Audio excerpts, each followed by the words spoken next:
Mr. Men Rainy Day for my dear friend Abbie. "It's a disaster," cried Little Miss Splendid when she opened her curtains to see that it was pouring with rain. The rain was going to spoil her special day out. How was anyone going to have any fun if they were stuck inside all day? It was not going to be the splendid day out that she had hoped for. It was going to be a boring day in. Where was the fun in that? And then Little Miss Fun arrived. "It's a disaster," cried Little Miss Splendid. "Nonsense," said Little Miss Fun. "There are plenty of fun things to do inside on a rainy day." "Do you really think so?" asked Little Miss Splendid hopefully. "Better than that? I know so," cried Little Miss Fun. "Now leave it all to me." Soon all Little Miss Splendid's friends started to arrive. Mr. Forgetful had forgotten his umbrella and his Wellingtons had filled with water. What a soggy mess. Little Miss Fun ran round the house in a whirl of organisation, finding things for everyone to do. Mr. Nonsense and Little Miss Scatterbrain were left to bake a cake in the kitchen. Little Miss Fun took Little Miss Star and Little Miss Giggles up to Little Miss Splendid's bedroom to play dressing up. Mr. Mischief and Little Miss Naughty were given board games to play in the hallway. Mr. Forgetful and Little Miss Somersault found themselves in the living room with cardboard and string and glue to make things. And Little Miss Fun led Little Miss Dotty and Mr. Dizzy to the dining room where she had provided paper and paints for them. "There you go," she said to Little Miss Splendid. "Everyone has something fun to do." And as the rain continued to fall, everyone did have fun, although not quite in the way that Little Miss Splendid and Little Miss Fun had imagined it. Mr. Nonsense and Little Miss Scatterbrain didn't make one cake.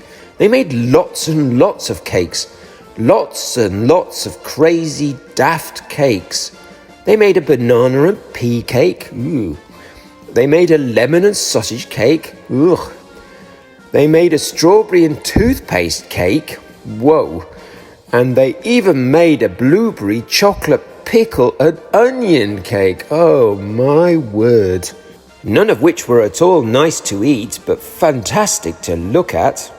Which is more than could be said for Little Miss Splendid's kitchen. Making all those crazy daft cakes involved a crazy daft mess.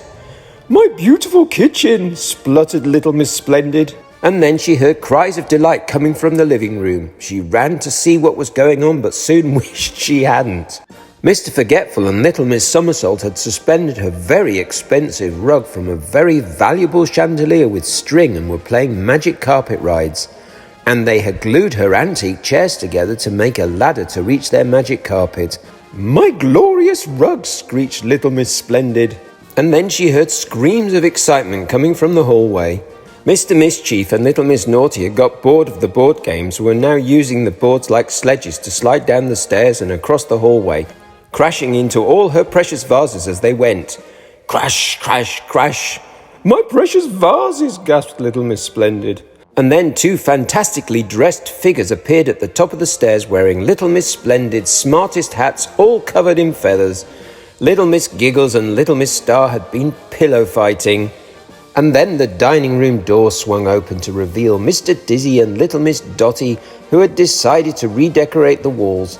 Little Miss Splendid's very splendid dining room looked like the inside of a circus tent.